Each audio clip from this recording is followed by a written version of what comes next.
Hi, இன்னைக்கு பொன்னாங்கண்ணி கீரை நான் கூட்டு வைக்க போறேன். நான் அது ஒரு கட்டு பொன்னாங்கண்ணி கீரை எடுத்து கட் பண்ணி வச்சிருக்கேன். நீங்க எந்த கீரை வேணாலும் எடுத்துக்கலாம். 50 கிராம் பாசிப்பருப்பு எடுத்து வச்சிருக்கேன்.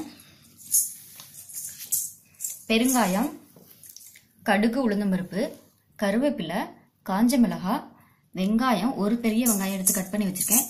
2 பல்லு பூண்டு எடுத்து கட் பண்ணி வச்சிருக்கேன். ஜீரகத்தூள், மஞ்சத்தூள், எண்ணெய். இப்போ எப்படி செய்யறதுன்னு பார்க்கலாம்.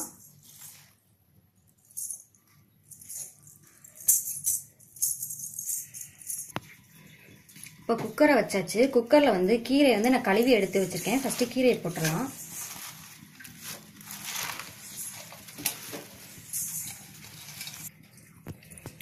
அடுத்து பாசி பருப்பு கழுவி எடுத்து வச்சிருக்கேன். அதையும் ஆட் பண்ணிடலாம்.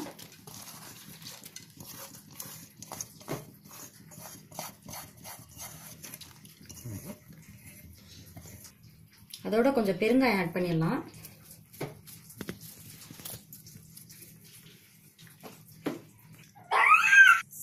அடுத்து ஜீரகத்தூள் இந்த அளவுக்கு ஆட் பண்ணலாம்.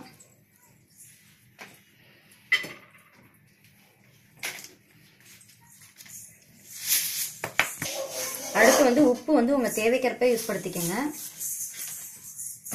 மஞ்சள் தூள் கொஞ்சம் ஆட் பண்ணிக்கலாம்.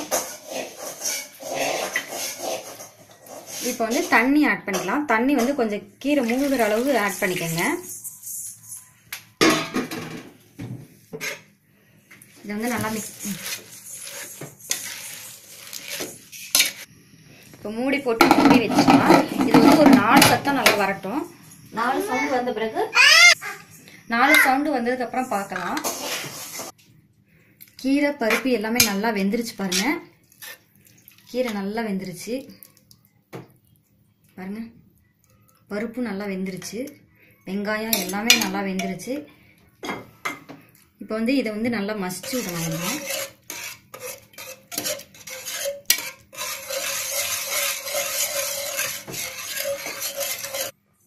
கீரை நல்லா மசிச்சு விட்டாச்சு. இப்போ அடுத்து ஒரு பேன் வைக்கலாம் தாளிக்கிறதுக்கு. இப்போ பேன் சூடாயிருச்சு. இப்போ எண்ணெய் ஊற்றிக்கலாம். எண்ணெய் 1 டீஸ்பூன் ஊற்றிக்கோங்க.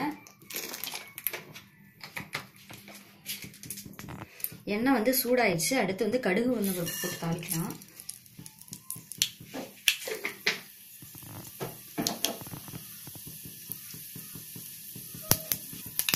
கடுகு வெடிச்சிருச்சு. அடுத்து காஞ்ச மிளகாய் போடலாம்.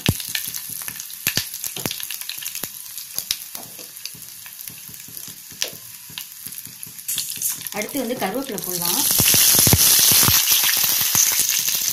அடுத்து கட் பண்ணி வச்சுக்க வெங்காயம், பூண்டையும் போட்டு வதக்கலாம்.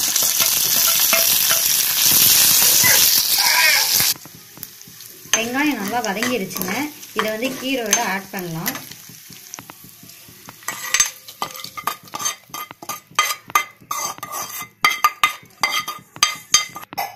இதை கீரையோட ஆட் பண்ணி இதை ஒரு நிமிஷம் ஒரு நிமிஷம் நல்லா கொதிக்க விடலாம். ஏன்னா அந்த வெங்காயம் எல்லாமே கீரையோட மிக்ஸ் ஆகி அது ஒரு நல்ல டேஸ்ட் கொடுக்கும். ஒரு நிமிஷம் நல்லா கொதிச்சிருச்சுங்க.